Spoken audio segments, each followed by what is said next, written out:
کئی معاملات ایسے ہیں، خاص طور پر ایک آیت اس میں بڑی مشہور ہے، آپ نے سنا بھی ہوگا، اللہ تبارک و تعالیٰ کا یہ فرمان، لا تقنطوا من رحمت اللہ ان اللہ یغفر الذنوب جميعا، اللہ کی رحمت سے نا امید نہ ہو، اللہ بے شک اللہ سارے گناہوں کو معاف کرے گا۔ تو یہ آیت رحمت ہے، اللہ تبارک و تعالیٰ نے اس میں اپنے بندوں کو تسلی دی ہے، انہیں اللہ تبارک و تعالیٰ نے سارے بندوں کو یہ ایک تشفی عطا کی ہے کہ گناہ جتنے بھی ہوں وہ معاف کیے جانے کے قابل ہیں، لیکن ساتھ میں یہ یاد رکھیں کہ گناہ اگر کفر و شرک کے معنی میں ہو تو وہ معافی کے قابل نہیں ہے، کیونکہ قرآن میں اللہ نے یہ بھی فرمایا، ان اللہ لا یغفر ان یشرک بہ ویغفر ما دون ذلک لمن یشاء، بے شک اللہ تبارک و تعالیٰ کفر اور شرک کو نہیں معاف کرتا، جو اس کے ساتھ کسی نے شرک کیا، دوسرا خدا بنا لیا، یا کفر کیا، کسی نعمت کا انکار کیا، اسلام کی ضروریات کا انکار کیا، اسے رب تبارک و تعالیٰ مغفرت نہیں فرمائے گا، نہیں معاف کرے گا، لیکن اس کے علاوہ جو کچھ بھی ہے وہ معافی کے قابل ہے۔ اب اللہ کی ذات کے اوپر ہے، قیامت کے دن وہ یا تو ہمارے گناہوں کا حساب لے اور ہر گناہ کی سزا چاہے تو دے دے، یا پھر اپنی رحمت سے سارے گناہوں کا حساب نہ لے، یا حساب لے کر کے سزا دیے بغیر جنت بھیج دے، یہ اس کی مرضی پر منحصر ہے۔ ذالک فضل اللہ یؤتیہ من یشاء، وہ اللہ کا فضل ہے، وہ جسے چاہے عطا کرے۔ تو سورہ زمر میں آیات رحمت میں خاص طور پر یہ بھی ہے، وَأَنِيبُوا إِلَىٰ رَبِّكُمْ وَأَسْلِمُوا لَهُ، اللہ تعالیٰ فرماتا ہے تم پلٹ آؤ اپنے رب کی طرف، وَأَنِيبُوا إِلَىٰ رَبِّكُمْ، جھک جاؤ اپنے رب کی طرف، وَأَسْلِمُوا لَهُ، اور اس کے لیے اپنی گردن جھکا لو، مِن قَبْلِ أَن يَأْتِيَكُمُ الْعَذَابُ ثُمَّ لَا تُنصَرُونَ، اس سے پہلے کہ تم پر عذاب آ جائے تو پھر کوئی مدد نہیں کی جائے گی۔ عذاب آنے سے پہلے تم اگر پلٹ آئے تو تمہارے لیے خیر ہے۔ اب وہ پلٹ آنے کے متعلق اللہ تبارک و تعالیٰ نے جو فرمایا، میرے عزیزو، بہت ساری روایات میں یہ ملتا ہے کہ اللہ تبارک و تعالیٰ اپنے بندے کے پلٹ آنے کا انتظار فرماتا ہے اس کی موت تک۔ اب کچھ عذابات ہیں، ان عذابات سے پہلے اگر وہ پلٹ آیا تو اس کے لیے خیر ہے، نہیں تو عذاب آنے کے بعد پھر ہر کوئی کہے گا کہ اللہ میں غلطی پر تھا، میں سستی پر تھا، تو مجھے تھوڑا سا اور وقت دے دے، میں پھر صحیح سے ہو کر کے آ جاؤں گا۔ اللہ تبارک و تعالیٰ نے اس وقت فرمایا کہ یعنی موت کے بعد پھر کسی کو واپس آنے کا نہ ٹائم دیا جائے گا نہ مہلت دی جائے گی۔ اب ایک روایت میں یہ بتاتا ہوں، سمندروں کو بھی اللہ تبارک و تعالیٰ نے حکم دیا ہے، سمندر روزانہ ابال کھاتے ہوئے باہر کی طرف بڑھنے کی کوشش کرتے ہیں تاکہ گناہوں کو دیکھ کر وہ ہلاک کرنے چاہتے ہیں۔ رب تبارک و تعالیٰ نے حکم فرمایا سمندروں کو کہ رک جاؤ، میں اپنے بندوں کی توبہ کا انتظار کر رہا ہوں۔ ہوائیں کبھی تیز چلتی ہیں تو یہ اجازت بھی مانگتی، مولا تو اگر حکم دے دے تو ہم ان کی چھتیں اڑا دیں گے اور پرخچے اڑ جائیں گے، اگر ہوائیں تیز چلی تو کسی کا قرار نہیں رہ جائے گا، سب سے طاقتور چیز ہے ہوا۔ لیکن رب تبارک و تعالیٰ فرماتا ہے کہ میں اپنے بندے کے پلٹ آنے کے انتظار میں ہوں، اور جب بندہ واپس پلٹ آتا ہے، توبہ کر لیتا ہے، تو رب تبارک و تعالیٰ بہت خوش ہوتا ہے اس بندے سے، یہاں تک کہ رسول کریم صلی اللہ تعالیٰ علیہ وسلم ایک مرتبہ صحابہ اکرام کے درمیان بیٹھ کر مسکرا پڑے۔ صحابہ نے پوچھا کہ یا رسول اللہ صلی اللہ علیہ وسلم مسکراہٹ کس بات کی؟ کہا میں نے رب کی خوشی کو دیکھا۔ کس طرح کی خوشی؟ تو فرماتے ہیں ایک تفصیل سے ایک مثال میرے آقا صلی اللہ علیہ وسلم نے کیسے بتائی جانتے ہیں آپ؟ فرماتے ہیں میرے صحابہ سنو، ایک آدمی صحرا میں سفر کر رہا تھا، یہ مثال ہے، ہاں، ایک آدمی صحرا میں سفر کر رہا تھا، تھوڑا سا سامان اور اس کی ایک سواری اونٹنی کے ساتھ چل رہا تھا۔ صحرا کسے کہتے معلوم ہے آپ کو؟ ڈیزرٹ ہے، جہاں دور دور تک کوئی نہ درخت ہوتا ہے نہ پہاڑ ہوتے، کچھ بھی نہیں ہوتا، بے آب و گیا زمین، یعنی نہ گھاس پودے بھی نہیں ہوتے، ریتیلی زمین، چلتا رہتا ہے۔ اب یہ سہارا ڈیزرٹ وغیرہ مشہور ہیں، ہم گئے ہوئے ہیں، 200 کلومیٹر دور تک ایک آبادی، ایک بستی یا ایک گھر بھی نہیں دکھتا، 100 کلومیٹر 200 کلومیٹر چل جائیں آپ۔ اب تو روڈ بیچ میں بنا ہوا ہے، اس طرف دیکھیں تو بھی ریت، اس طرف دیکھیں تو بھی ریت، ایک درخت بھی نہیں دکھتا۔ اب اس زمانے میں لوگ بغیر روڈ کے سفر کرتے تھے۔ تو اب سنیے حدیث پاک میں کہ صحرا میں سفر کرنے والا بندہ سفر کر رہا ہے اور بیچ میں جا کر ایک جگہ وہ رک گیا، آرام کرنے کی غرض سے سویا، تو اس کو نیند کیا لگی، تھوڑی دیر کے بعد جب وہ اٹھ کر کے دیکھتا ہے تو اس کی سواری سامان سمیت غائب ہے، کچھ بھی نہیں اس کے پاس۔ سواری یعنی اونٹنی وہ ساتھ لے کر چل رہا تھا, اس پر اپنا تھوڑا سا سامان لدا تھا, سواری کے ساتھ ہی وہ سواری سامان سمیت غائب ہے. اس بیچ صحرا میں یہ کیا کرے گا؟ نہ پانی ہے, نہ کھانا ہے, نہ واپس لوٹنے کے لیے کوئی سواری ہے. یہ بڑی خطرناک موت ہوتی ہے ڈیزرٹ کی, جس کو موج سراب کی موت کہتے ہیں. وہاں پر لوگ جو ہے دور دیکھتے ہیں ریت چمکتی ہے تو ایسا لگتا ہے پانی ہے, دوڑتا ہوا وہاں تک جاتا ہے, پانی نہیں رہتا, وہ دوڑتے دوڑتے ہلاک ہو جاتے ہیں لوگ. بہت سارے پہلے کے دور میں یہ موت مشہور تھی. تو اب حضور اکرم صلی اللہ علیہ وسلم جو بتا رہے ہیں وہ توجہ سے سنیں صحابہ کو. ایک شخص صحرا کے سفر میں تھا, اونٹنی اور سامان کے ساتھ سویا تو اس کی اونٹنی غائب ہو گئی. جب اٹھا تو ڈھونڈتے ڈھونڈتے پریشان ہو گیا, ہر جگہ ڈھونڈ لیا لیکن کہاں جاتا, تھک ہار کر کے اتنا کہ اس کی جان قریب نکلنے کی آ گئی, اور وہ پھر اسی ریت پر نیچے لیٹ گیا. جان نکلنے کے قریب ہے کیونکہ بھوک اور پیاس کی شدت اور تمازت سورج کی, اور نہ چھاؤں لینے کی کوئی جگہ ہے, اور نڈھال ہو کر وہ اپنی زندگی سے مایوس ہو کر کے لیٹ گیا. نیند کھلی اس کی تو دیکھا اس کی اونٹنی سامان کے ساتھ سامنے کھڑی ہے. یہ مثال ہو گئی.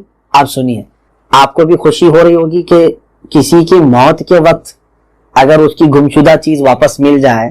میرے آقا صلی اللہ علیہ وسلم نے صحابہ سے پوچھا کہ میرے صحابہ اس مسافر کو کتنی خوشی ہوگی جو امید ہار چکا تھا, اس مسافر کو کتنی خوشی ہوگی؟ تو صحابہ نے کہا یا رسول اللہ صلی اللہ علیہ وسلم, وہ اس کی زندگی کی بڑی خوشی ہوگی کہ جان بلب تھی, لب کے پاس آ گئی, یعنی نکلنے کے قریب تھی, اور اس وقت وہ مایوس ہو کر سویا, پھر اس کی سواری مل گئی. اس سے بڑی خوشی اس کی کیا تھی؟ بلا تشبیہ و بلا تمثیل. میرے آقا صلی اللہ تعالی علیہ وسلم فرماتے ہیں, اے میرے صحابہ, جب ایک بندہ دنیا میں بھٹک جاتا ہے, گناہوں میں ملوث ہو جاتا ہے, جس دن وہ واپس توبہ کر کے لوٹتا ہے, رب تبارک و تعالیٰ کو اس سے بھی زیادہ خوشی ہوتی ہے. مثال کے ذریعے سے میرے آقا صلی اللہ علیہ وسلم نے سمجھایا کہ مومن جب واپس پلٹ آتا ہے تو رب تبارک و تعالیٰ کو اس بندے کے متعلق بے پناہ خوشی ہوتی ہے. میرے عزیزو, اللہ تبارک و تعالیٰ کیا ہم میں سے کسی کا محتاج ہے؟ لیکن اس کو بندوں سے اپنے پیار ہے. اس کا بندہ جب اسی کے پاس آتا ہے تو وہ محبت فرماتا ہے. ہونا تو یہ چاہیے کہ بندہ اس دن خوش ہو جائے کہ میرا مولا آج مجھ سے راضی ہو گیا, تبھی تو مجھے توبہ کی توفیق دیا ہے. ایسی ہی بات ہے کہ اللہ تبارک و تعالیٰ میری طرف توجہ فرما لیا, یہی ہماری زندگی کے لیے سب سے بڑی بات. جس دن تو مسجد میں سجدہ کرو تو یہ یقین کرو کہ اللہ نے مجھے بلایا ہے, آج وہ مجھ سے محبت کر رہا ہے. نہیں اگر محبت فرماتا تو مجھے کبھی اپنے دربار میں جھکنے کی توفیق بھی نہیں دیتا. اس وقت تک تمہارے بخشے جانے کی امیدیں ہیں. ہو سکتا ہے کہ اگر ہمارے گناہ ہوں, لیکن اللہ تبارک و تعالی ہمیں اخیر وقت تک توبہ کی توفیق ضرور عطا کرے گا. حضرت موسیٰ علیہ السلام کے زمانے کی ایک بات ایسی یاد آتی ہے کہ آپ کو اللہ تبارک و تعالیٰ نے فرمایا فلاں ایک بندہ ہے, نام لے کر کے اس کا ذکر ہوا, فلاں ایک بندہ ہے پہاڑوں پر رہتا ہے, اس کو جا کر کے کہیں کہ اس کی کوئی عبادت قبول نہیں. وہ عبادت کر رہا ہے, بہت ساری عبادتیں کر رہا ہے پہاڑ کے اوپر جا کر, آپ کہہ دیں کہ اس کی کوئی عبادت قبول نہیں. موسیٰ علیہ الصلوۃ والتسلیم آئے تو دیکھا کہ وہ بندہ ہے موجود, عبادت کر رہا تھا. وہ بستی سے ہٹ کر کے باہر, موسیٰ علیہ السلام نے جا کر کے اس سے کہا کہ اے بندے تیرا نام یہ ہے؟ کہا ہاں میرا نام یہ ہے. کیا پیغام ہے؟ حضرت موسیٰ علیہ السلام نے کہا میرے رب تعالیٰ نے فرمایا ہے کہ تیری کوئی عبادت قبول نہیں ہے, تیری کوئی عبادت قبول نہیں ہے اللہ کی طرف سے. وہ رقص کرنے لگ گئے وجد میں آ کر کے, روتے ہوئے نہیں, خوشی کے مارے رقص کرنے لگا, جھومنے لگا. موسیٰ علیہ السلام نے فرمایا اے بندے تو نے بات میری صحیح سے سمجھی؟ میں نے کہا اللہ کا حکم آیا ہے کہ تیری کوئی عبادت قبول نہیں. کہا حضور میں نے سن لیا آپ کی بات سے. تو کہا یہ خوشی کا مقام ہے, تو وجد کر رہا ہے.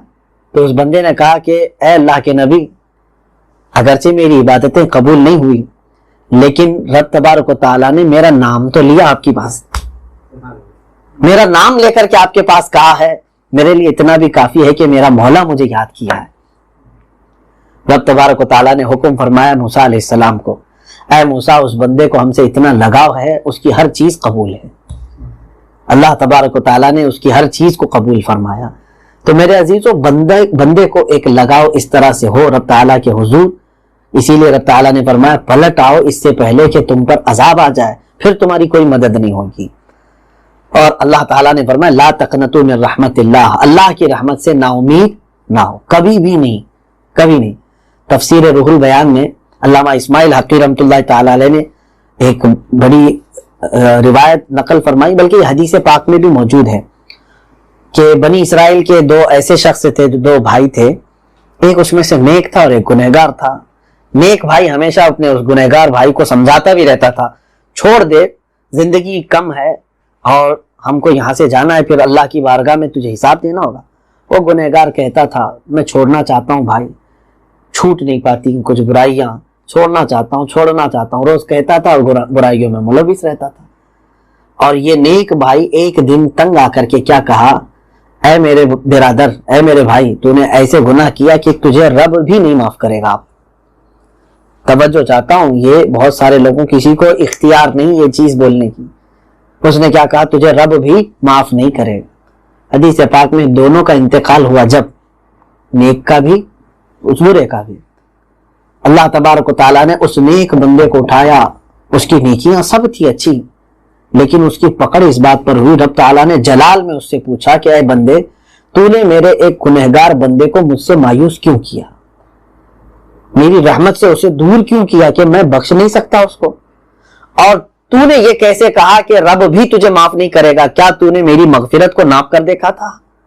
میری عطاؤں کو، میری بخشش کو تو نے ناپ کر دیکھا کہ کتنی ہے؟ تو نے کیسے یہ اپنے ہاتھ میں فیصلہ لیا؟ صرف اس بات کی بنیاد پر اسے سزا ہوئی اور دوزخ میں بھیجا گیا۔ کس کو؟ نیک آدمی۔ اور اس برے کو اٹھایا گیا، اس کا فیصلہ ہوا۔ اس سے رب تبارک و تعالیٰ نے فرمایا کیا تجھے معلوم نہیں کہ یہاں پکڑ ہوگی، تیرے سوالات کی ہمارے سوالات کے تجھے جواب دینے ہوں گے۔ وہ کہنے لگا اے بار الہا، ہر بار میں چاہتا تھا کہ توبہ کروں، بچوں، اور اخیر تک میرے نفس نے مجھے دھوکے میں رکھا، لیکن اے رب ذوالجلال مجھے تیری ذات پر ایک یقین یہ بھی تھا کہ میں بہت کمزور اور تو بہت طاقتور، میں بہت چھوٹا اور تو بہت بڑا، اور تیری شان اتنی بلند و بالا ہے، مجھ جیسے چھوٹے کو تو کہاں عذاب دے گا؟ رب تبارک و تعالیٰ نے فرشتوں سے فرمایا اس بندے نے میرے متعلق جیسا گمان کیا ہے اس کے ساتھ ویسی رحم کا سلوک کرو۔ اس نے مجھے ارحم الراحمین تصور کیا، قوی سمجھا، اکبر سمجھا، اللہ تبارک و تعالیٰ نے اسے معاف کیا۔ اس کا مطلب یہ نہیں ہے کہ گناہوں میں ملوث رہیں اور آخر میں معافی ہو جائے گی، لیکن میرے کہنے کا مطلب یہ ہے کہ کسی کو رب کی رحمت سے مایوس نہ کریں، کسی کو بھی یہ جملہ نہ کہیں تیری بخشش نہیں ہو سکتی، تیری مغفرت نہیں ہو سکتی، تو نہیں معافی تیرے لیے لائق نہیں ہے، تو معاف کیے جانے کے قابل نہیں ہے، معاذ اللہ، یہ سب جملے تمہاری پکڑ ہو سکتی ہے قیامت کے دن، کیونکہ مغفرت، بخشش، معاف کرنا یہ سب کچھ کس کے اختیار میں ہے؟ اللہ رب العزت کے اختیار۔ کیا اللہ تعالیٰ تم سے پوچھ کر کے معاف کرے گا کس کو معاف کرنا ہے کس کو نہیں؟ رب تبارک و تعالیٰ اپنی بخشش کا دروازہ تمہیں پوچھ کے کھولے گا۔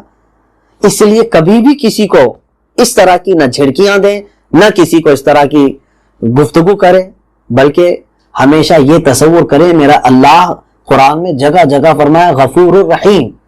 غفور کا مطلب ہوتا ہے بہت زیادہ بخشنے والا، رحیم کا مطلب بھی ہوتا ہے بہت زیادہ رحم کرنے والا، اور اس کی جب مغفرت، اس کی جو بخشش ہے بہت زیادہ ہے، اس کا رحم بہت زیادہ ہے، تو ہم جیسوں کا اس میں اگر اللہ تعالیٰ نے اس بخشش میں شامل کر لیا، اس کے خزانے میں کوئی کمی نہیں ہوگی۔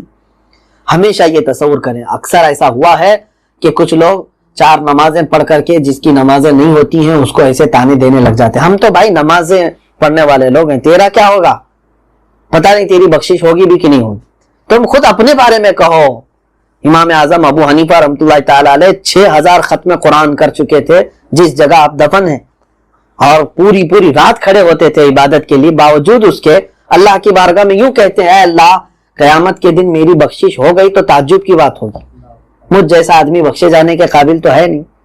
اپنے بارے میں تم سوچ سکتے ہو کہ میرے گناہ ایسے ہیں کہ اگر انصاف ہوا تو پھر میں پکڑا جاؤں گا، تو وہ دوسروں کو اس طرح سے کہنا کہ تیری مغفرت نہیں ہوگی، تیری بخشش نہیں ہوگی، یہ رب تعالیٰ کی رحمت سے اسے نا امید کرنا، مایوس کرنا بہت بڑا گناہ ہے، پکڑ ہو سکتی ہے۔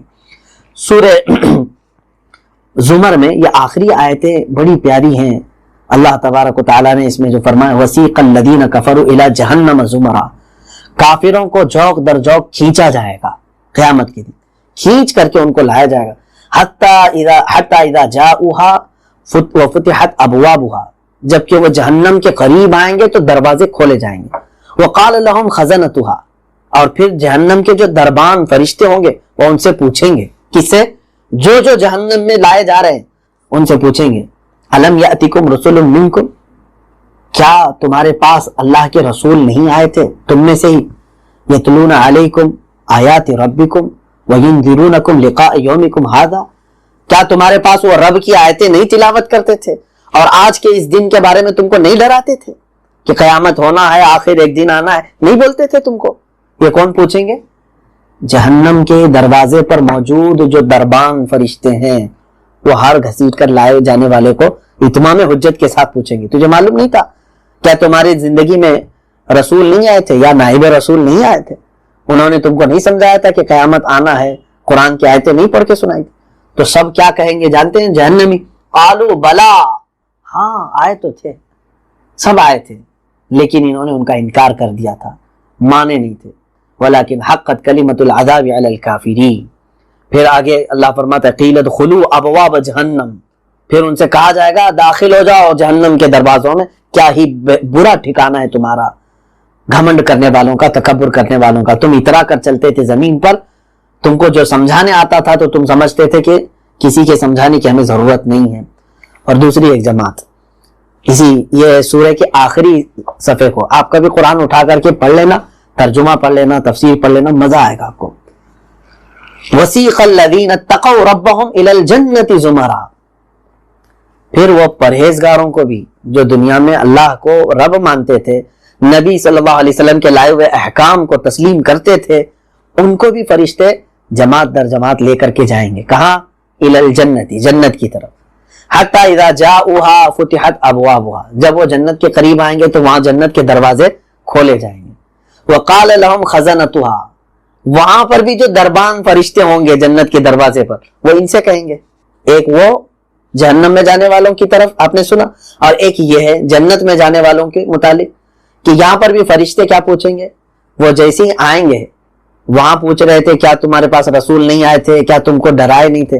یہاں کہہ رہے اللہ تعالیٰ فرما رہا ہے وقال لہم خزنتہا سلام علیکم، سب سے پہلے فرشتے کہیں گے اللہ کی سلامتی ہو تم پر، طبتم، مبارک ہو تم کو، فادخلوہا خالدین، داخل ہو جاؤ ہمیشہ ہمیشہ کے لیے، اب یہاں تم سے نہ کوئی پوچھ گچھ ہوگی، کچھ نہیں. تو سب جنتی کیا کہیں گے جانتے؟ وقالوا الحمدللہ، کہیں گے اللہ کا بہت بڑا شکر ہے، ساری تعریفیں اس اللہ کے لیے. صدقنا وعدہ، اس نے اپنے وعدے کو سچ کر دکھایا. وعورتنا، اور اس نے ہم کو جنت کا ٹھکانہ دے کر ہمیں جنت کا وارث بنایا. دنیا میں جو مولا کہتا تھا، فرماتا تھا، اس نے اپنے وعدے کو ہمارے ساتھ پورا فرمایا. یہ ہے میرے عزیزو، یہ دونوں جماعتوں کا ذکر سورہ زمر میں آیا ہے. اب انسانوں کی مرضی ہے تم کون سی جماعت میں جاتے ہو، کہیں یہ نہ ہو کہ فرشتے گھسیٹ کر دوزخ کی طرف لے جا رہے ہوں، وہاں یہ باتیں تمہیں بتائی جائیں گی. کیا تمہاری زندگی میں کوئی تقریر کرنے والا آیا ہی نہیں تھا؟ کیا تمہیں کوئی اللہ کا خوف دلانے والا ہے؟ شاید میں سمجھتا ہوں پوری دنیا میں ایسا کوئی خطہ نہیں ہے جہاں اللہ تبارک و تعالیٰ کا خوف دلانے والا کوئی بندہ نہ پہنچا ہو. کوئی جگہ ایسی نہیں، دیہات ہو، گاؤں ہو، شہر ہو، ہر جگہ زندگی میں کبھی نہ کبھی ایک مرتبہ کوئی نہ کوئی گیا ضرور ہے اور اس کو ایک خدا کی دعوت وہاں دی گئی. اور اس زمانے میں تو یہ تو گلوبل ویلیج ہے، یہاں تو ہر چیز تمہارے گھر تک پہنچی ہوئی، بلکہ تمہارے تکیے تک پہنچی ہوئی ہے. تو تمہارے پاس بہانہ اس دن نہیں رہے گا قیامت کے دن کہ نہیں ہم کو تو کسی نے بتایا ہی نہیں تھا، ہم کو تو معلوم ہی نہیں تھا کہ ایسا ہونے والا ہے. اس دن کوئی عذر نہیں رہے گا. اس لیے میرے عزیزو، آج اگر تمہارے پاس کوئی مصلح ہے، اصلاح کرنا چاہتا ہے، تو اس کے پیچھے نہ پڑو، بلکہ اپنی آخرت کو آپ سنوارنا شروع کر دو. اللہ کریم ہمیں پرہیزگاروں کی اس جماعت میں شامل فرمائے. دوسری سورہ مومن، جس کو سورہ غافر بھی کہتے ہیں، یہ بھی 24ویں پارے میں، اس میں ایک واقعہ اللہ تعالیٰ نے ذکر فرمایا ہے. وقال رجل مؤمن من آل فرعون. بات در حقیقت یہ ہے کہ رسول کریم صلی اللہ تعالیٰ علیہ وسلم کی یہ اس زمانے میں یہ سورہ نازل ہوئی ہے جب کفار مکہ طرح طرح کے پروپیگنڈے پھیلا رہے تھے، حتیٰ کہ حضور صلی اللہ علیہ وسلم کے قتل کے بھی منصوبے بنا رہے تھے. پورے مکہ کے 13 سال جو تکلیفیں، مشقتیں، مصیبتوں کی گزری ہیں، اس کی تفصیل بہت طویل ہے کہ کئی دن ایسے آئے رسول کریم صلی اللہ علیہ وسلم کی ذات پر جب آپ نے تبلیغ اسلام شروع فرمائی، آپ کے ساتھ انہوں نے سختیاں کی، آپ کے ساتھ سختیاں کی، آپ کے صحابہ کو شہید بھی کیا، مارا بھی اور گھسیٹا بھی گلیوں میں، عورتوں کو تک مارا انہوں نے۔ پھر ایک وقت ایسا بھی آیا کہ رسول کریم صلی اللہ علیہ وسلم اور ان کے پورے خاندان کا انہوں نے پورا بائیکاٹ کیا، 2 سال تک کوئی تجارت نہیں کرے گا، بات چیت نہیں کرے گا، سلام کلام نہیں کرے گا، کھانا پانی ان کے ساتھ کوئی تعلق نہیں رکھے گا۔ شعب ابی طالب ایک جگہ ہے، گھاٹی ہے پہاڑ کے نیچے، وہاں پر حضور اکرم صلی اللہ علیہ وسلم اور آپ کا خاندان محصور ہو کر رہ گئے۔ ان دنوں میں پتے کھائے ہیں اللہ کے حبیب صلی اللہ تعالی علیہ وسلم۔ تو یہ تمام چیزیں یہ لوگ کر چکے تھے۔ اب اس سورے میں جو ہے 3 مسئلے ہیں۔ پہلی تو اللہ تعالیٰ نے ان کفار و مشرکین کو ڈرایا ہے، تم میرے نبی کے ساتھ وہی کرنا چاہ رہے ہو۔ اچھا پہلے میں وہ بتا دوں کہ فرعون کا وہ کیا واقعہ ہے تو سمجھ میں آئے گا۔ فرعون جو ہے موسیٰ علیہ السلام کے خلاف بھی ایسا ہی سب کچھ کرتا تھا۔ موسیٰ علیہ السلام کا وہ واقعہ میں نے بتایا، جب آپ آ کر کے اس کو دین کی دعوت دیا اور اللہ تبارک و تعالیٰ کے حضور جھکنے کی بات کہے تو اس نے کیا کہا؟ میں خود بڑا رب ہوں، میں خود خدا ہوں۔ موسیٰ علیہ السلام کے ساتھ اس نے مقابلہ بھی کیا، جادوگروں کو لائے، سب معاملات ہوئے، لیکن وہ قتل کی بھی پلاننگ کرنے لگا تھا موسیٰ علیہ السلام کو، اس کو اتنا ڈر تھا۔ تو جب وہ قتل کی پلاننگ کرتا تھا تو اس کے درباری جو ہے اس کو کہتے تھے موسیٰ کوئی اتنی بڑی چیز نہیں ہے، تیری سلطنت کہاں، تیرے ہواری مواری سپاہی لشکر بہت ہے، موسیٰ ایک ہے، چند لوگ اس کے ساتھ ہیں، تیری سلطنت کو ہلاک کرنے والا ضرور کوئی بہت بڑی طاقت والا ہوگا۔ لیکن فرعون کو اچھی طرح سے معلوم تھا کہ موسیٰ علیہ السلام کوئی جادوگر نہیں ہیں، یہ آیات اللہ تعالیٰ کی طرف سے ہیں اور ان کے پاس معجزے ہیں، اسے بھی معلوم تھا۔ ایک بار ایسا ہوا کہ اس نے پورا پلان بنایا، کس کو؟ موسیٰ علیہ السلام کو قتل کرنے کا۔ اپنے درباریوں میں بول رہا تھا تو اس کے درباریوں میں ایک بہت ہی خاص شخص تھا اس کا، اور بعض نے کہا ہے کہ وہ اس کی خالہ کا بیٹا رہا ہوگا یا جو بھی، الگ الگ نام آئے، تفسیر میں حزقیل بھی نام آیا ہے جو صحیح روایات میں موجود ہے۔ وہ ایمان لا چکے تھے موسیٰ علیہ السلام پر، لیکن انہوں نے اپنا ایمان چھپایا ہوا تھا کیونکہ وہ وزیر تھے، کس کے؟ فرعون کے۔ جب اس نے پورا پلان بنا لیا قتل کا تو اس شخص نے بھرے دربار میں کہا، وقال رجل مؤمن من آل فرعون یکتم ایمانہ اتقتلون رجلا ان یقول ربی اللہ، اس نے کہا آل فرعون میں سے، فرعونیوں میں سے ایک مومن شخص نے کہا، قرآن کی آیت کا ترجمہ میں کرو، جس نے اپنا ایمان چھپایا ہوا تھا اب تک، کیا کہا فرعون سے کہ تم لوگ ایسے شخص کو قتل کرنا چاہتے ہو جو یہ کہتا ہے میرا رب اللہ ہے، تم لوگ ایسے شخص کو مارنا چاہتے ہو جو یہ کہتا ہے میرا رب اللہ ہے۔ کس کے بارے میں کہہ رہا ہے وہ؟ موسیٰ علیہ السلام، جبکہ تمہارے پاس وہ روشن دلیلیں لے کر کے آیا ہے، عصا لے کر کے آیا، ید بیضا لے کر کے آیا ہے، روشن دلیلیں ہیں اس کے پاس۔ تو اس نے کہا کہ اگر وہ جھوٹا ہوا تو اس کا جھوٹ اس کے اوپر ہے، وَإِن يَكُ كَاذِبًا فَعَلَيْهِ كَذِبُهُ وَإِن يَكُ صَادِقًا يُصِبْكُم بَعْضُ الَّذِي يَعِدُكُم، اور اس نے کہا اگر وہ اپنی بات میں سچا ہے تو پھر تم سب کے سب جھیلو گے، پریشانیوں میں مبتلا ہو جاؤ گے۔ اس نے بھرے دربار میں کہا، حالانکہ فرعون کے سامنے موسیٰ علیہ السلام کی حمایت کرنا معمولی بات نہیں تھی اس وقت۔ ایک طرف پورے بڑے بڑے لشکری ہیں، سپاہیوں کا ایک غول ہے اور وزیروں کا، ویسے میں اس شخص نے وہاں پر برملا کہہ دیا ہے۔ فرعون نے کہا کہ اس کو قتل کیا جائے گا، یعنی جس نے یہ مشورہ دیا، لیکن قتل نہیں کر سکا، نہ موسیٰ علیہ السلام کو نہ اس درباری کو، کچھ نہیں کر سکا۔ اس کو جو بتانا تھا اس نے بتا دیا، یہ واقعہ پیش آیا تھا۔ اور اس کے بعد کیا فرعون موسیٰ علیہ السلام کو مار سکا؟ پوری چیزیں کر لیا اس نے، پلاننگ کیا، سب کچھ کیا، لیکن اللہ تبارک و تعالیٰ نے اس کے ساتھ کیسا انجام فرمایا؟ فرعون اپنے لشکریوں سمیت سمندر میں غرق ہو گیا۔ وہ راستوں پر چل رہا تھا جو موسیٰ علیہ السلام چلے تھے، لیکن اللہ نے سمندر کو ملا دیا، پورے کے پورے غرق ہو گئے۔ اب سنیے، یہ واقعہ ذہن میں ہے آپ کے۔ اب اللہ تعالیٰ اپنے حبیب صلی اللہ تعالیٰ علیہ وسلم کے زمانے کے کافروں اور مشرکوں کو مخاطب کر کے بھی یوں فرما رہا ہے، کیا تم بھی میرے حبیب کے ساتھ ویسی ہی پلاننگ کر رہے ہو جیسے کہ موسیٰ علیہ السلام کے مقابل میں فرعون کیا تھا؟ تو اگر تم ایسا ہی کر رہے ہو تو ویسے انجام کے لیے تم بھی تیار رہو جس انجام سے فرعون دو چار ہوا تھا۔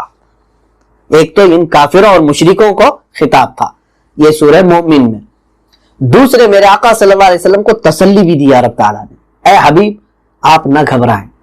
حضور صلی اللہ علیہ وسلم کے صحابہ کو بھی اس میں تسلی ملی ہے اس پوری سورہ میں کہ تم جس دین کی پیروی کر رہے ہو اور جس دین کی بات کرنے کے لیے نکلے ہو وہ چھوٹا موٹا مسئلہ نہیں ہے، کسی کے گھر کا معاملہ نہیں ہے، یہ عالمی پیغام ہے جس کو لے کر کے تم نکلے ہو، اور اس کے مقابل میں بڑی بڑی آندھیاں آئیں گی۔ تو تمہیں یاد رکھنا کہ موسیٰ علیہ السلام کے مقابل میں بھی فرعون آیا تھا اور پورے لشکر کو لے کر کے آیا تھا، بہت کچھ ان کے قتل کے منصوبے بنایا تھا، لیکن کچھ بھی نہیں کر سکا۔ تو اے صحابہ رسول، اے محمد عربی صلی اللہ علیہ وسلم کے ساتھیو، تم اس واقعے کو ہمیشہ ذہن میں رکھو۔ یہ مکہ کے کفار و مشرکین ہزار پروپیگنڈے پھیلا لیں لیکن اللہ تمہارے ساتھ ہے، اللہ تمہارے ساتھ ہے، اور وہ تمہاری اس دعوت کو غالب کر کے رہے گا۔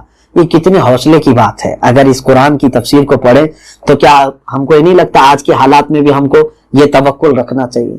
اگر ہم کو یہ یقین ہے کہ ہم جس دین کی بات کر رہے ہیں یہ سچا اور اچھا سب سے محبوب اللہ کا دین ہے تو پھر اس کی بات کرنے میں ذرا برابر بھی خوف نہیں ہونی چاہیے۔ اور علماء، مبلغین، داعی سب یہ سمجھ کر کے چلیں کہ اس دین کی بات کرنے کے بعد ایسا نہیں ہے کہ لوگ صرف تمہارے گل پوشیاں کریں گے، ایسا نہیں ہے کہ لوگ صرف تمہارے نام کے نعرے لگائیں گے، تمہارے خلاف ایک طوفان آئے گا، بھونچال آئے گا۔ جب میرے مصطفیٰ کریم صلی اللہ علیہ وسلم کے ساتھ آ گیا تو تم تو 14 صدیوں کے بعد آئے ہو۔ آج اگر میں خود اپنے لیے بھی نصیحت کرتا ہوں، میرے اپنے لیے بھی، کہ اگر میں کوئی بات دین اسلام کی بول رہا ہوں یا اپنی قوم کو بیدار کرنے کی بات کر رہا ہوں تو یقیناً دیکھنا ہمارے خلاف ایک جتھا جمع ہو جائے گا اور وہ ہمارے قتل کے بھی درپے ہوں گے، سازشیں بھی کریں گے، ہو سکتا ہے کہ ہمارے لیے نہ جانے کیا کیا پھندے بنائیں گے۔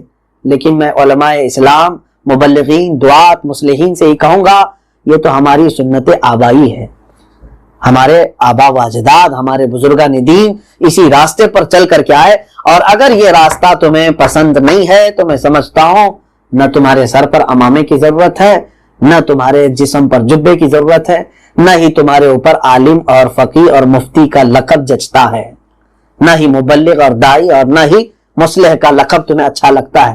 کیوں؟ اس لیے کہ اس راستے پر آنے کے بعد سب کو یقین کر لینا چاہیے میں اس راستے پر چل رہا ہوں جس راستے پر رسول کریم صلی اللہ تعالی علیہ وسلم مکہ سے چلے تھے، اور جہاں صحابہ کو اور دیگر آپ کے بعد آنے والے تابعین اولیاء کاملین کو مصیبتوں کا سامنا کرنا پڑا۔ اچھا اب دیکھیں سیم یہی بات حضور کے زمانے میں آئی بھی۔ حضور صلی اللہ تعالی علیہ وسلم کے قتل کا منصوبہ کر کے ایک شخص آ بھی گیا تھا۔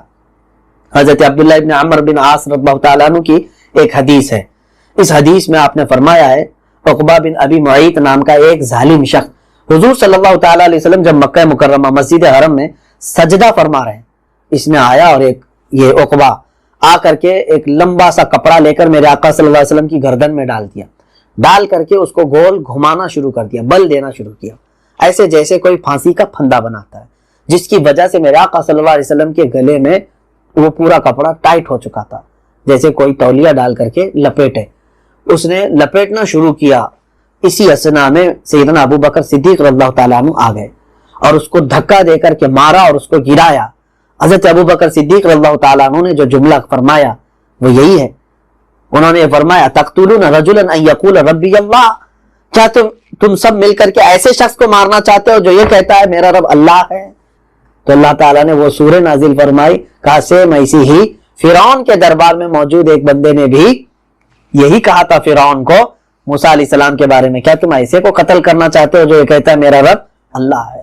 اے میرے عزیزو، ایک تو صحابہ کو تسلی ہو گئی حضور صلی اللہ علیہ وسلم کو کہ گھبرانے کی ضرورت نہیں ہے، اللہ تمہارے ساتھ ہے۔ تیسرا مسئلہ اس میں ان منافقوں کے لیے ہے، وہ میں بھی کہوں گا کہ مشرکین کھلے دشمن تھے اور صحابہ کرام کھلے مومن تھے اور ان کو اللہ نے تسلی دی، لیکن کچھ لوگ اس وقت بھی تھے جو جانتے تھے کہ حضور حق پر ہیں، وہ آخری نبی ہیں، قرآن سچا ہے، لیکن وہ ایمان لانا نہیں چاہتے تھے، بلکہ وہ صرف تماشے دیکھ رہے تھے کہ دیکھتے ہیں ابھی کفار مکہ ان کو کیسے مارتے ہیں۔ یہ منافقین تھے۔ یہودی اور عیسائی اہل کتاب ہے نا، ان کے پاس انجیل تھی، تورات تھی، سب تھی، اس میں حضور کی نشانیاں تھی، وہ جانتے تھے یہ محمد رسول اللہ صلی اللہ علیہ وسلم آخری نبی ہیں، بلکہ یہ بھی تک آئے قرآن میں کہ وہ اپنے بیٹوں کو نہیں پہچانتے، ویسے اس سے زیادہ میرے نبی کو پہچانتے، لیکن وہ ایمان نہیں لائے تھے، وہ تماشا دیکھ رہے تھے، تماشا دیکھتے تھے کہ دیکھتے ہیں یہ کیسے پٹیں گے، وہ کیسے مریں گے، بلکہ وہ تو راستے بناتے تھے صحابہ کو پھانسنے کے لیے، پھنسانے کے لیے، یہاں کی خبریں لے جا کر کے پہنچاتے تھے۔ تو ان کے لیے اب یہاں پر میں کہوں گا اگر ہمارے زمانے میں کچھ ایسے تماشا بھی ہیں تو تم اپنا نام منافقین میں نہ داخل کرو، کہ اگر کوئی تم اس زمانے میں حق بات کر رہا ہے اور ایک طرف مشرکین اور کفار اس کے مقابل میں کھڑے ہیں، تو تیسری جماعت میں اگر تم ہو تو سمجھنا کہ مدینے کے ان منافقوں کی طرح تم کر رہے ہو، انہی کی فہرست میں شامل ہو۔ کرنا کیا چاہیے پھر تم کو آج؟ ویسے ہی جیسے فرعون کے بھرے دربار میں بھی جس نے اپنا ایمان نہیں چھپایا بلکہ برملا اعلاناً کہہ دیا موسیٰ علیہ السلام کی حمایت میں، اسی لیے میرے آقا صلی اللہ علیہ وسلم نے فرمایا افضل الجہاد کلمۃ الحق عند السلطان الجائر، سب سے افضل جہاد رسول کریم صلی اللہ علیہ وسلم فرماتے سب سے افضل جہاد ظالم بادشاہ کے سامنے حق بات کرنا سب سے افضل جہاد ہے۔ اور اس جہاد کو آج علماء دین پورے طور پر کر سکتے ہیں۔ آج تو ہم دیکھ رہے ہیں سب جو ہے اپنی اپنی ایک چھوٹی سی دکان بنا کر کے اس میں اندر محفوظ ہونے کی کوشش کر رہے ہیں، اور سب کو ایسا لگ رہا ہے کہ اگر میں بولوں تو میں پھنسوں گا، مجھے لے کر کے جائیں گے۔ تو اس کا مطلب تھا کہ پہلے جو لوگ جیلوں میں گئے، قید ہوئے، وہ سبوں نے غلط کیا تھا۔ میں نے پچھلی مرتبہ یہ بتایا تھا امام احمد بن حنبل رضی اللہ تعالیٰ نے 100 کوڑے کھا کر کے نکلے تھے، آپ کی پیٹھ زخم سے بھری ہوئی تھی۔ تو اس زمانے کا ایک ڈاکو تھا، اس ڈاکو نے 15,000 کوڑے کھائے تھے چوری کے جرم میں۔ کتنی مرتبہ میں؟ ایک بار میں 15,000 نہیں کھاتا کوئی، جب جب چوری کرتا تھا کوڑے مارے جاتے تھے، اور کل ملا کے اس کے کتنے پہنچ چکے تھے؟ 15,000۔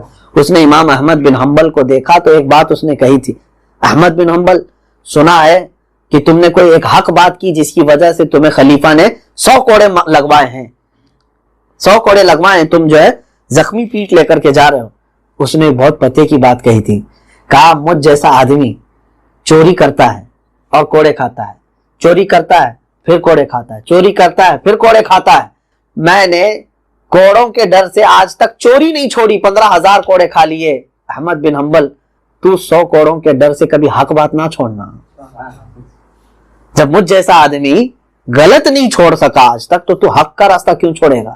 امام احمد بن حنبل فرماتے ہیں میری زندگی میں سب سے کڑی بات اس کی مجھے لگی جو مجھے مضبوط کر گئی ہے۔ ہم کیوں چھوڑیں؟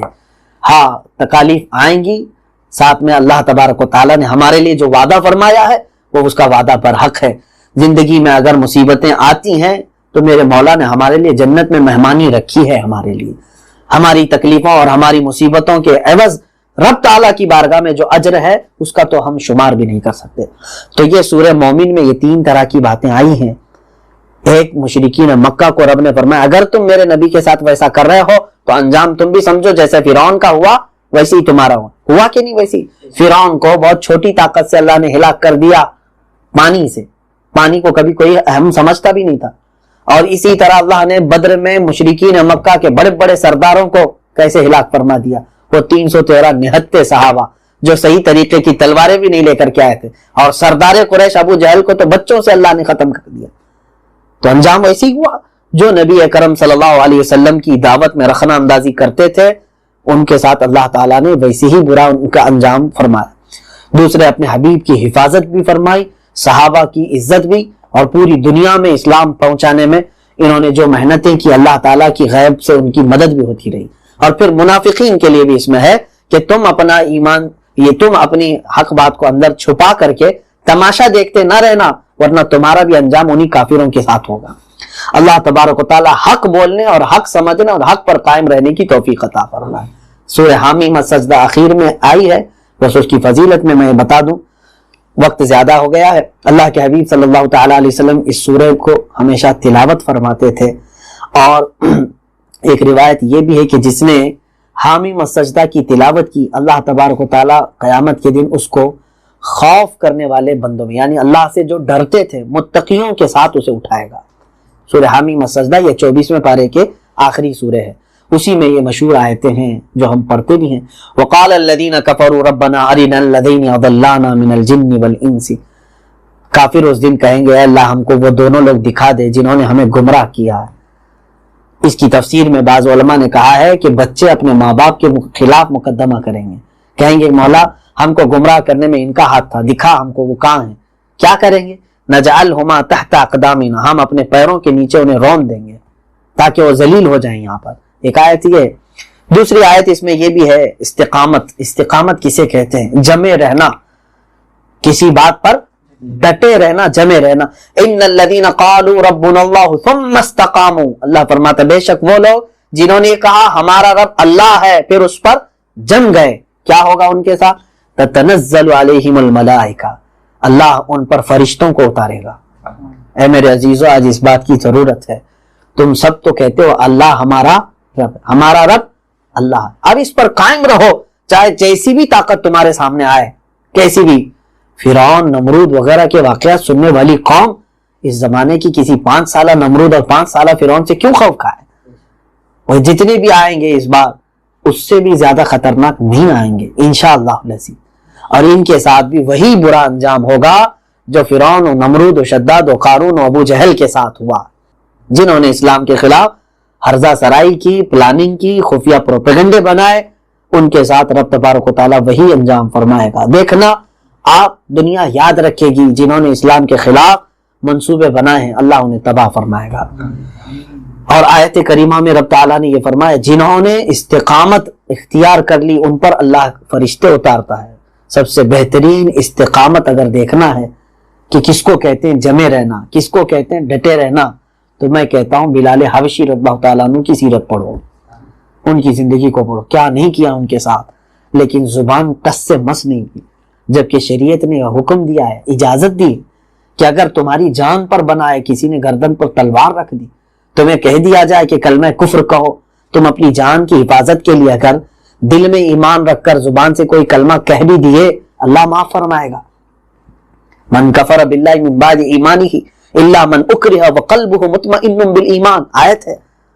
اگر کسی کو زور زبردستی جان پر یعنی گردن پر تلوار رکھ کر اس کے نال پر، بندوق کی نال پر اس کی دماغ کو رکھ کر کے اس طرح کہلوایا گیا اور اس نے کہہ دیا لیکن دل میں ایمان ہے، تب بھی اس کو اللہ تعالیٰ معاف فرمائے گا۔ رخصت ہے لیکن اس رخصت پر کسی نے عمل نہیں کیا۔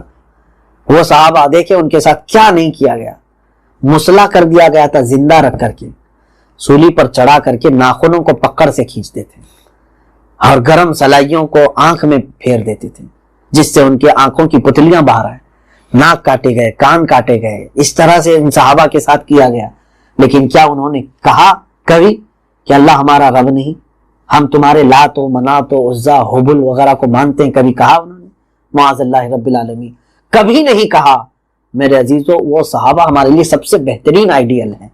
مکہ کے مشرکین اسی طرح باندھ کر کے مار مار کر کے ان سے کہلواتے تھے، اور آج ہند کے مشرکین و کفار بھی کچھ بیچارے مسلمان نوجوانوں کو باندھ کر کے موب لنچنگ کر کے یہ کہلواتے ہیں کہو کہ جے شری رام۔ یہ دین تمہارا سکھاتا ہے کسی کی گردن پر تلوار رکھ کر کے اپنے خدا کی کا اقرار کرواؤ؟ میں کہتا ہوں کسی بھی مسلمان کو یہ حق نہیں ہے کسی کی گردن پر تلوار رکھ کر کے اس سے کلمہ پڑھوایا، نہیں، لا اکراہ فی الدین، ہمارے دین میں کوئی زور زبردستی نہیں۔ تم اللہ تبارک تعالیٰ نے عقل دیا ہے، سوچو سمجھو دین میں بھلائی ہے تو قبول کرو۔ اور اس طرح کی دین میں کبھی ہمارے تبلیغ جائز بھی نہیں ہے کہ کسی کو گردن پر تلوار رکھ کر کے اس کو باندھ کر کے مار مار کر کے کہلوائیں کہ تو کہے، ایسا نہیں ہے۔ میرے عزیزو سیم وہی واقعات آج بھی دہرائے جا رہے ہیں، لیکن ان صحابہ نے کیسا استقامت کا جذبہ رکھا تھا۔ حضرت خباب بن الارت، حضرت خبیب ابن عدی، حضرت بلال ابن رباح رضی اللہ تعالی عنہم اجمعین، یہ وہ صحابہ ہیں جن کو کثرت سے مصائب کا سامنا کرنا پڑا ہے، کثرت سے۔ حضرت سیدہ سمیہ رضی اللہ تعالیٰ عنہ، حضرت عمار بن یاسر، ان لوگوں کی تو شہادت ہو چکی تھی۔ حضرت بلال کی پوری زندگی بھر ان کی پیٹھ پر وہ داغ تھے، جو ان کی پیٹھ کے اوپر آگ کے انگارے رکھتے تھے تو آپ کے جسم کی چمڑی گل کے نکل جاتی تھی، لیکن کبھی انہوں نے دین اسلام کا دامن چھوڑا بھی نہیں اور کبھی کلمہ کفر اپنی زبان پر لایا بھی نہیں۔ اللہ ہمیں وہ استقامت عطا کرے۔ آپ کے ساتھ اگلے سالوں میں شاید ایسے معاملات آ جائیں، اس لیے میں استقامت کی بات کر رہا ہوں۔ اتنے مضبوط ہو جاؤ، اتنے مضبوط ہو جاؤ کہ ہر مصیبت کو سہنے کے لیے اب تیار ہو جاؤ. نہ یہ کہ صرف ہم سہیں گے بلکہ اس کا ڈیفنس بھی کریں گے.